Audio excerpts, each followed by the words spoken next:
So tonight we're talking all about the natural world, the world in which Shakespeare grew up in, that world of plants, flora, fauna, trees, animals, and some of the superstitions and traditions that go along with it.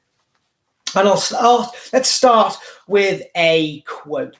When shepherds pipe on oaten straws, and merry larks are ploughmen's clocks, when turtles tread and rooks and daws, and maidens bleach their summer smocks, the cuckoo then on every tree mocks married men. Now, that's an extract from the closing moments of Love's Labour's Lost, a comedy set in northern Spain.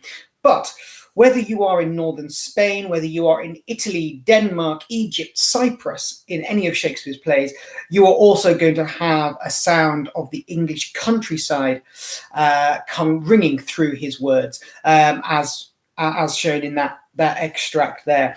In Shakespeare's day, when he was a boy, only 5% of England was made up of towns and villages and habitation.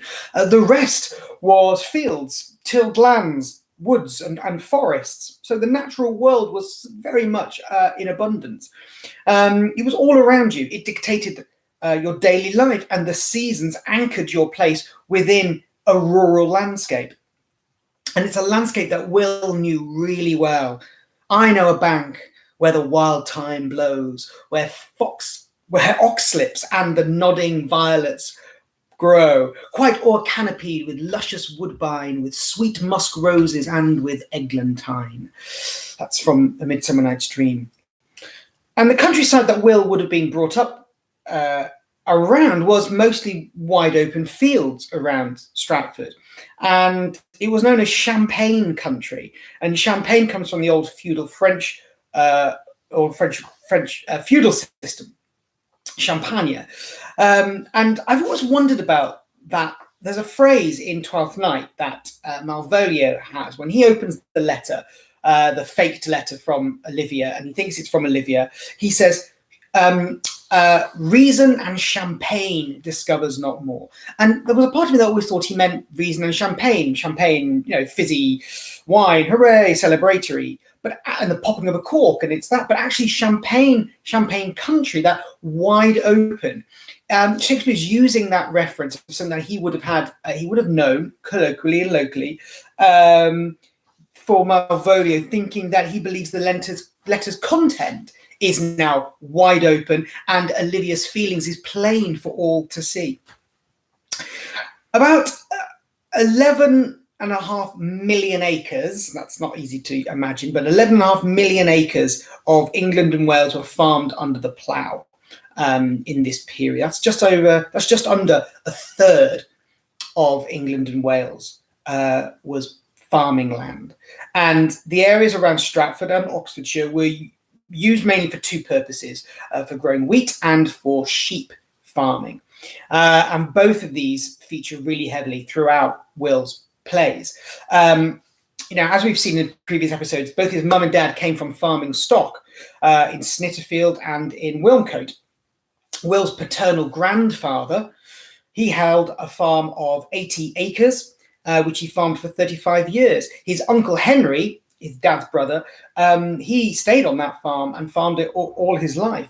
His mother, Mary, she was left 135 acres in her father's will, including livestock, farm buildings, and if you remember, that bacon in the roof. So ploughing, plough terms, farming, farm terminology, and all of that goes with is recorded throughout his plays. At the end of Coriolanus, the title character stands his ground towards the end and says, "Let the Volscians plough Rome and harrow Italy." And whilst Don Armado, who is possibly one of the people who sings that song I did at the very beginning there from Love's Labour's Lost, uses the reference of ploughing with his regards to his commitment to Jacinetta, or Joaquinetta, from Love's Labour's Lost. He says, "I have vowed to Joaquinetta to hold the plough for her sweet love 3 years." I played Don Amado a couple of years ago, hence the accent.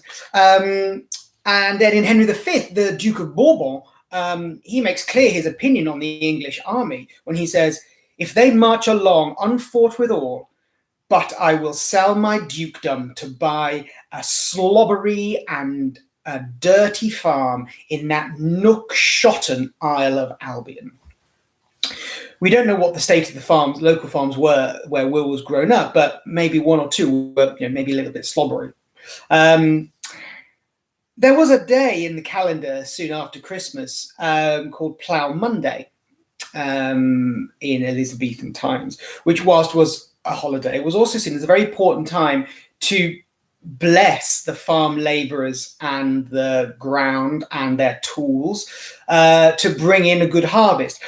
Candles were left burning throughout the night in churches for prayers to be said, because everybody depended on the success of the growing year, of those plants being put out there at the beginning in February, March time through to the harvest in August, September, and into October. Will only knew too well the importance of a good harvest. Throughout the 1590s, there's a string of terrible, terrible harvests across the nation. And in the middle of that decade, in 1596, he writes Midsummer Night's Dream, and in it he gives Titania, the Queen of the Fairies, this little speech about this, where she ruefully observes that her and Oberon's feud is affecting people, the day-to-day farm labourers and the people of the land. "The ox, therefore," she says, "hath stretched his yoke in vain. The ploughman lost his sweat, and the green corn hath rotted ere his youth attained a beard." The other important industry I mentioned at the beginning there was sheep farming, and Will makes references to sheep, shepherds, and their business almost 130 times throughout his different plays and poems. And for me, perhaps his most autobiographical play from a natural world perspective is As You Like It. It's set amidst the shepherding community of the Forest of Arden. And for his audience, the Forest of Arden still held this sort of mythical quality to it, as the heart of Albion, that old English heart of the country. The Forest of Arden was enormous, spreading across a huge central part of England. By Shakespeare's day, it's got a lot smaller, but there were still parts of it remaining. And for Will, he's got a deep-rooted personal connection. Like Corin and Silvius and William, the shepherds in As You Like It, he grew up on the fringes of this great forest, and details of sheep rearing and their farming and that cottage industry life are littered throughout the play with a voice of first-hand knowledge. Let me read you a bit from this is Corin talking to Corin the shepherd, an older shepherd who's talking to Rosalind and Celia. They ask him who owns the cottage nearby and the land there, and he says to them, "If you like upon report the soil, the profit, and this kind of life, I will your very faithful feeder be, and buy it with your gold right suddenly." He talks a lot about how he talks about the enclosures on the land as well at one point. He says that "I am a shepherd to another man, and do not shear the fleeces that I graze. My master is of a churlish disposition, and little recks the way to find the way to heaven through doing deeds of hospitality." Enclosure was a massive, sort of action that was taking place during Shakespeare's time. A lot of the land that we take for granted today, this sort of patchwork, that quilting of the landscape that we know with all neat hedges and things, that would have been something that was fairly new to Shakespeare's eye. When I travelled on my walk through on the Shakespeare Way from Stratford to London in 2016, you're walking through that landscape and you sort of take for granted the fact that that's what fields look like nowadays. They're all sort of compartmentalized. But actually in Shakespeare's day, when he was a kid, they would have been a lot bigger, a lot wider, and enclosure was starting to take over smallholder. Basically, you had more wealthy farmers or landowners coming in, buying up the land, turfing people off it, and making a profit because they realized that they could graze a lot more sheep on larger sections of land. Shakespeare, in fact, gets involved in enclosures later in his life. He buys a load of land. So that there's a little, essence of a first-hand knowledge there of I am shepherd to another man, and do not shear the fleeces that I graze. There's an element of, again, first-hand knowledge in there. And the other connection to Arden, of course, is through his mum, Mary. Mary's maiden name was Arden, and she could. We've talked about her being able to trace her origins back to the chivalric glory days of Simon de Montfort and so on. So for Arden and the forest and the natural world, from that angle, there's a real connection to Shakespeare for that. And I suppose over the centuries, his version of Arden has become our picture postcard view of the English countryside, this pastoral perfection. Life here is simple, it's tranquil. The plays, songs, as you like it, songs and poems. They paint a portrait of English country life, which, Thomas Hardy took a title of one of those plays, or took one of those poems and used it as a title for one of his novels, Under the Greenwood Tree. The song goes, under the greenwood tree, who loves to lie with me and turn his merry note unto the sweet bird's throat. Come hither, come hither, come hither. Here shall he see no enemy but winter and rough weather.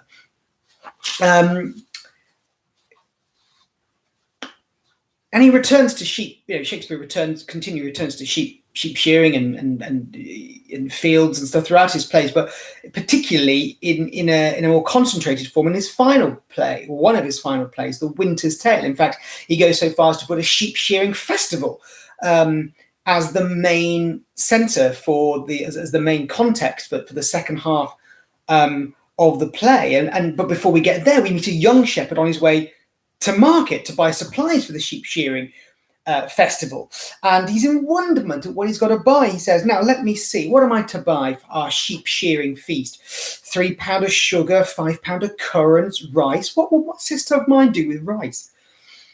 But my father has made her mistress of the feast, and she lays it on. I must have saffron to colour the warden pies." And off he goes and carries on and carries on. But there's some real lovely first-hand bits of information in here. You might go, "Oh, hang on a minute. Sugar and currants and rice, isn't that a bit, fancy for a little backwater Stratford?" But remember, that's that family, the Greenaways. They live a couple of doors down from the Shakespeares. They're the merchants taking the wool and the gloves to London and bringing back prunes and dates and saffron and sugar and currants and so on. So these aren't sort of modern luxuries that Shakespeare would have only found in London, remember. Incidentally, warden pies were pies they were open fruit tarts, if you like, and made with spiced pears, warden pears. But later in the play, later in Winter's Tale, the shepherd again, he's working out how much his fleeces are worth, and he goes, "Let me see, every leaven. Oh God, I can't even speak. Let me see, every 11 weather tods. Every tod yields £1, an odd shilling, 1,500 shorn. Now, what does the wool come to?" There's such a first-hand vernacular about that. Remember, his dad is a sheep dealer, possibly an illegal sheep wrangler. He's also, his dad would have been going to buy the hides in order to make the leather goods because he's a widower, so he's preparing the hides as well. So that those little colloquialisms that would a university wit, the Earl of Oxford, for example, have references to every tod yields odd £1 and shilling, 1,500 shorn. That sense of first-hand knowledge is something I always keep coming back to when people ask about these, was it Shakespeare who wrote these plays or not? But anyway, that's a debate for another day. We'll come back to Winter's Tale as well a little bit later when we talk about flowers. I mentioned last week a book called Ungentle Shakespeare by Catherine Duncan Jones, and in it she surmises about a conversation between Touchstone, the court wit, the clown, and the country, well, for want of a better phrase, the country bumpkin, William, who, bless him, he gets a little bit outfoxed by Touchstone. But could the playwright, Catherine Duncan-Jones surmises, could the playwright be writing a little bit of an autobiographical comment on his own life? This is Touchstone and William. Touchstone says, "How old are you, friend?" 25, sir. A ripe age. Is thy name William? William, sir. Fair name. Wast born in the forest here? Aye, sir, thank God. Thank God is a good answer. Art rich? Faith, so-so. So-so is good, very good, very excellent good, and yet it is not. It is but so-so. Art thou wise? Aye, sir, I have a pretty wit. Why, thou sayest well. I do now remember a saying, the fool doth think he is wise, but the wise man knows himself to be a fool. And on goes their conversation with Touchstone, ringing circles round him. But let's go back to young Will, roaming the fields around Stratford. Henley Street was right on the edge of the town, as I said in one of our earlier episodes. It really bordered the northern part of the town, and you've got the highway, the northern highway, the Guild pits running just almost directly behind it, behind the wool shop, and then from there you had the common and you had the arable fields. And we know that Shakespeare's had both a garden and an orchard there behind the behind Henley Street, the house in Henley Street, where they would have grown flowers for cutting, fruits for eating, herbs for cooking, vegetables for cooking. And there's a lovely little phrase in Taming the Shrew where Biondello, he runs in and he says, "I knew a wench married in an afternoon as she went to the garden to..." I really can't speak this evening. I'm so sorry. "I knew a wench married in an afternoon as she went to the garden for parsley to stuff a rabbit." There's a version of parsley called fool's parsley, which is a very rare form of the herb, and it only grows around Snitterfield, where Shakespeare's parents, where his father's side leased land from his mother's family. So the fool Biondello talking about parsley stuffing a rabbit, I just think that's a lovely little connection. He also makes lots of references to gardens, and he makes use of gardens as a metaphor, particularly for a troubled mind. Hamlet, "It is an unweeded garden that grows to seed. Things rank and gross in nature possess it merely." In Lear, when he's being left alone, he says, "Why, this would make a man of salt, to use his eyes for garden water pots, aye, and laying autumn's dust." He uses numerous gardening terminology throughout his work as well. Leontes says of the trusted servant Camillo in A Winter's Tale, "You are a servant grafted in my serious trust."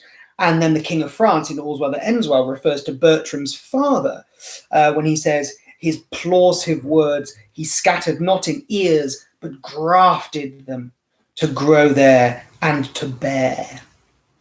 There's some really beautiful books on Shakespeare and flowers and gardening and their uses and stuff. And I'm not, but I've got two of them here, and I would really urge them. They were gifted to GFC by friends of the company. And this is called A Shakespeare Botanical. That's rather lovely, by Margaret Wells. That's a beautiful book, and it's got some of Gerard's original botanical drawings in there of flowers from the period, so 1500s, 1590s.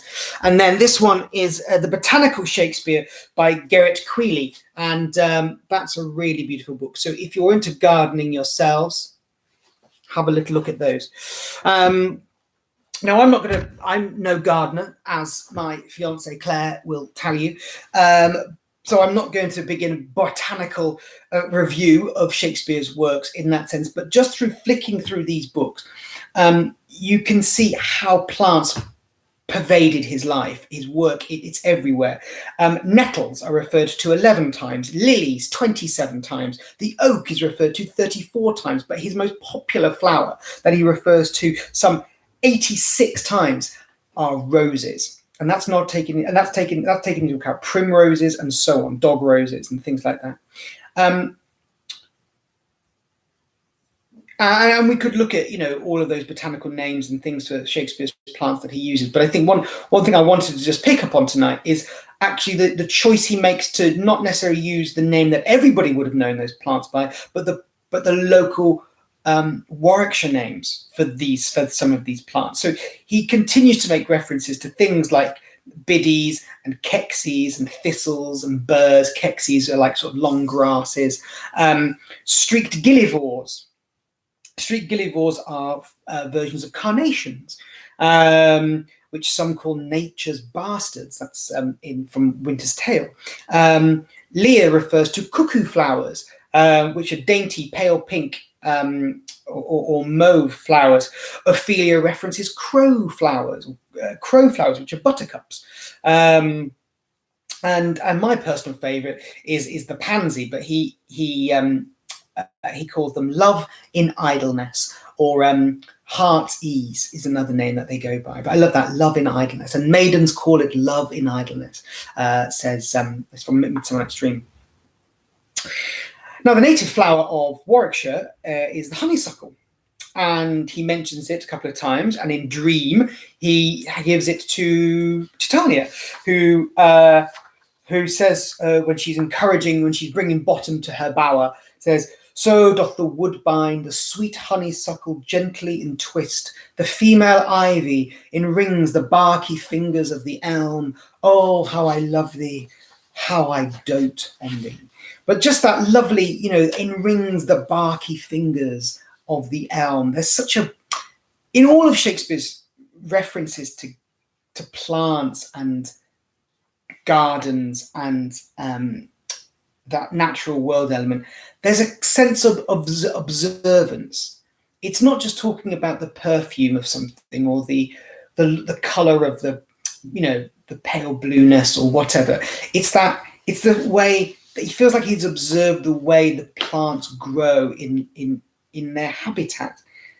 Enrings the barky fingers of the elm. That's just such a lovely image to conjure up in words. And perhaps he gives, Titania is a particular character who uses a lot of floral images, and so does Perdita in The Winter's Tale. She talks of daffodils that come before the swallow dares and take the winds of March with beauty. So she's referencing their daffodils being a flower suitable for youth. And she refers to marigolds as flowers for middle summer. And Perdita seems to embody beauty and the daintiness of the flowers she talks about. Flowers like hot lavender, marjoram, mint. The marigold that goes to bed with the sun and with him rises weeping. These are flowers of middle summer, and I think they are given to men of middle age. Through flowers, Will gives or imbues Perdita with a natural sense of calm and dignity, invoking that Roman goddess of the seasons, Proserpina. And she herself references Proserpina. There's a piece here, I just want to read it for you, from Perdita. "O Proserpina, for the flowers now that frighted thou lett'st fall from Dis's wagon, daffodils that come before the swallow dares and take the winds of March with beauty, violets dim but sweeter than the lids of Juno's eyes or Cytherea's breath, pale primroses that die unmarried ere they can behold bright Phoebus in his strength, a malady most incident to maids, bold oxlips, the crown imperial, lilies of all kinds, the flower de luce being one." Have a look at Act 4 of Winter's Tale for the sheep shearing festival. That's where that bit comes from. Whortleberries, he calls bilberries. Clover, he refers to as honey stalks. Peter Ackroyd, in that autobiography, that biography that I mentioned last week, he notes that dandelions gives itself to it's a beautifully eloquent description of youth. In the play Cymbeline, there's a line which says, "Golden lads and girls all must, as chimney sweepers, come to dust. I love that. Golden lads and girls all must. And that sense of the golden dandelion flower, as chimney sweepers all come to dust. Blow that dandelion and it just disappears into the air like dust. Beautiful. And I think, I also find it fascinating that he employs gardening on a political level as well. In Richard II, where the king has been usurped, his crown has been taken by Bolingbroke, who will later become Henry IV. He doesn't give a scene over to give the audience a sort of summation of the political situation as it stands. He doesn't give a scene to courtiers or lawyers, but he gives it to two gardeners. And it's I love this scene in particular. And we've done it a couple of times as sort of on Sonnet Walks or in the Guildford and Bloom show award ceremony. We've done it. And it's just really beautiful. I just wanted to read it for you very, very briefly. The gardener says to his assistant, "Go, bind up yon dangling apricocks, which like unruly children make their sire stoop with oppression of their prodigal weight. Give some supportance to the bending twigs. Go thou, and like an executioner, cut off the heads of too fast growing sprays that look too lofty in our commonwealth. All must be even in our government. You, thus employed, I will go root away the noisome weeds, which without profit suck the soil's fertility from wholesome flowers." And his assistant replies, "Why should we, in the compass of a pale, keep law and form and due proportion, showing as in a model our firm estate, when our sea-walled garden, the whole land, is full of weeds? Her fairest flowers choked up, her fruit trees all unturned, her hedges ruined, her knots disordered, and her wholesome herbs swarming with caterpillars." Now, I know someone who had a bit of a thing about caterpillars at the weekend, so I can tell you just how irate that particular gardener is. But he just seems to have a working knowledge of a garden and the uses of fruit and flowers and how you grow them, how you cultivate them, and how you and their uses as well. The medlar tree and its fruit is referred to a number of times, and usually he uses medlar fruit in some kind of sexual connotation or sexual innuendo, because the actual fruit itself, the medlar fruit, a form of apple, is kind of inedible until it's actually on its way to being rotten. So Rosalind says to Touchstone, when she's having a bit of a sort of taking him down a peg or two, and as you like it, she says, "I'll graff it with you, and then I shall graff it with a medlar.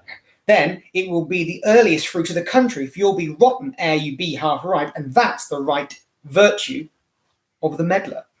And he talks about potatoes and eringos, which sound like something from South America, but have a little look up, go and have a little Google. What are eringos?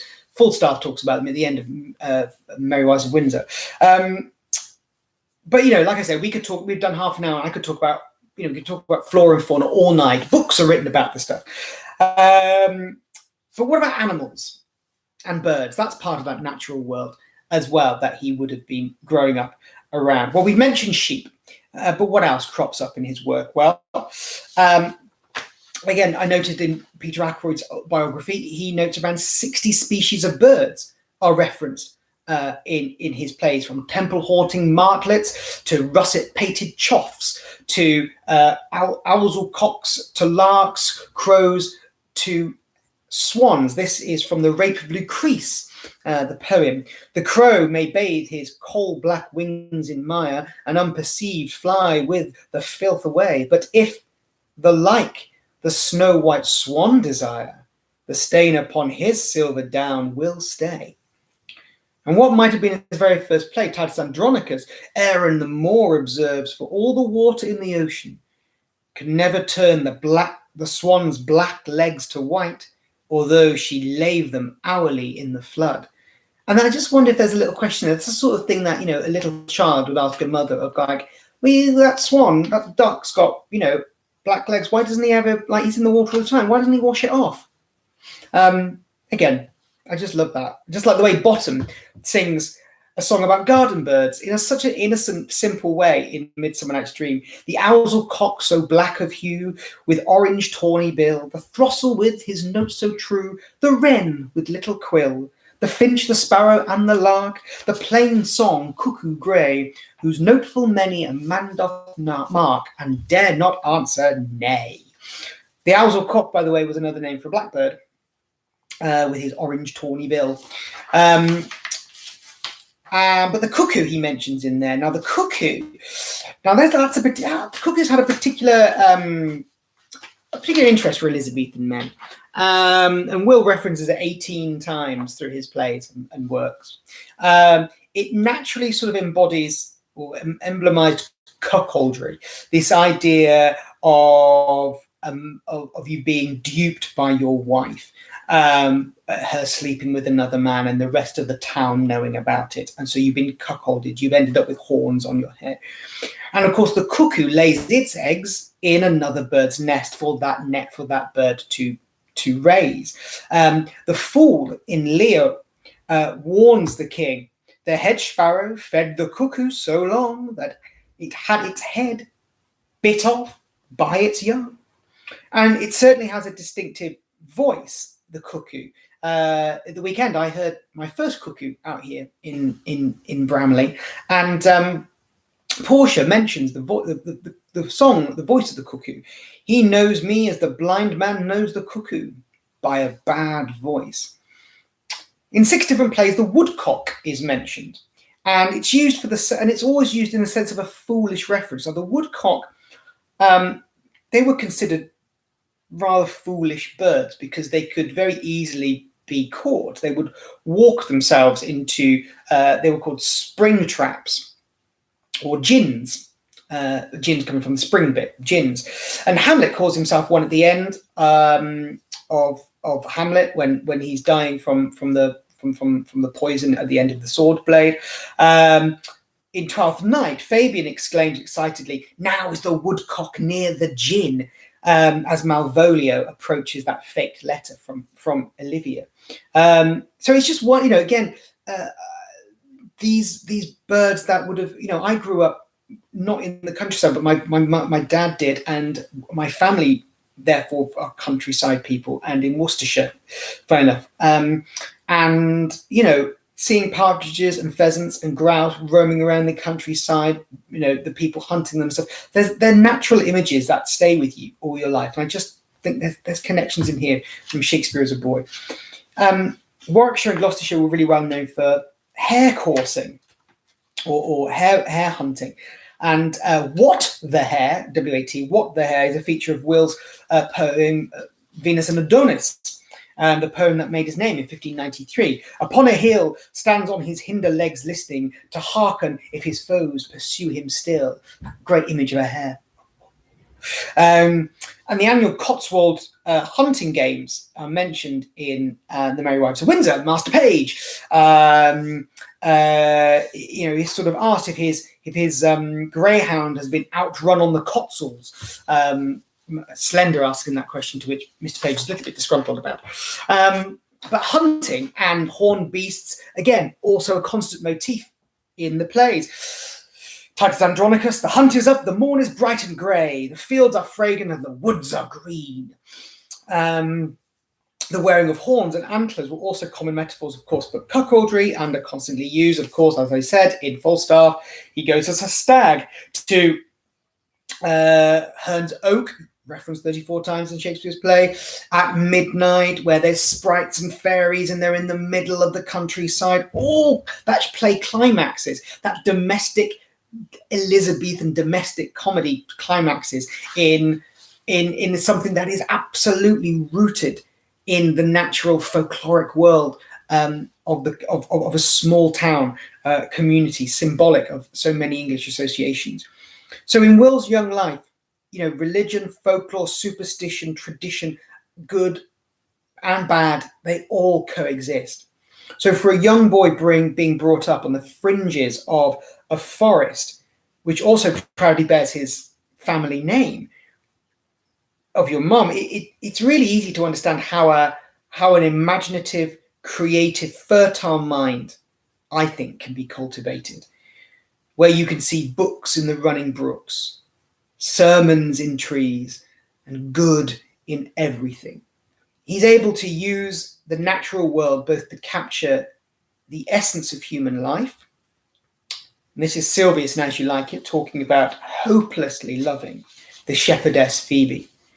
So holy and so perfect is my love, and I in such a poverty of grace, that I shall think it a most plenteous crop to glean the broken ears after the man that the main harvest reaps.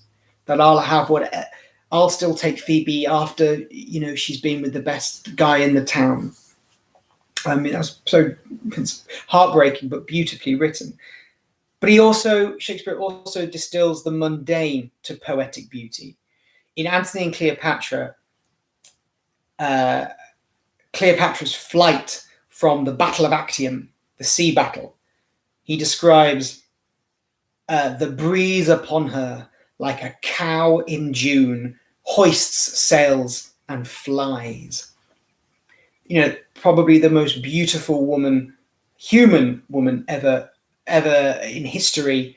He uses a cow in June to describe her. I think that's brilliant. So I want to leave you with a really simple line, again from As You Like It, one of my favorites, and it's a very simple line, and I think it's his own. I'd like to think it's Will's own voice. I think it's him, and whether he's at home in Stratford, in the garden as a young man in Henley Street, or as an older man in New Place, with his family around him in the garden, the orchards there, or whether he's in his lodgings somewhere in London writing about all this stuff, about blossoms and owlscocks. I like this place and willingly could waste my time in it. Folks, it's been a pleasure chatting with you tonight about Shakespeare in the natural world. I hope you've enjoyed it. Next week, we are going to go on to Shakespeare's marriage to Anne Hathaway and the debacles that go on around that. Those books again, the Shakespeare Botanical, there you go, that's that one there. That one, really beautiful book, published by Harper Design, and a Shakespearean Botanical as well, published by the Bodleian Library there as well. So, folks, it's been an absolute pleasure. Once again, as I say, look after yourselves, keep safe, look after each other, and we'll see you all very soon. Take care. Night, night.